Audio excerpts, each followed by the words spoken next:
রবিবার ময়নাগুড়ি ব্লকের ব্রহ্মপুর এলাকার কলসিবান্ধা এলাকা থেকে একটি চোরাই টোটো আটক করল ময়নাগুড়ি থানার পুলিশ। যদিও টোটো চালককে ধাওয়া করে টোটোটি আটক করে পুলিশ, টোটো চালক পলাতক। ঘটনার সূত্রে জানা যায়, ময়নাগুড়ি থানার অন্তর্গত দক্ষিণ ডাঙ্গাপাড়া রতনচন্দ্র বর্মনের বাড়ি থেকে টোটো চুরি যায় গত 24শে ফেব্রুয়ারি।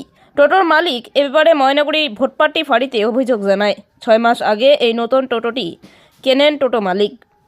গত ফেব্রুয়ারি মাসে এই নতুন টোটোটি দক্ষিণ ডাঙ্গাপাড়া থেকে চুরি যায়। পরবর্তীতে পুলিশ তদন্তে নেমে এদিন ময়নাগুড়ি থানার অন্তর্গত ব্রহ্মপুর এলাকার কলসিবান্ধা থেকে আটক করে টোটোটিকে।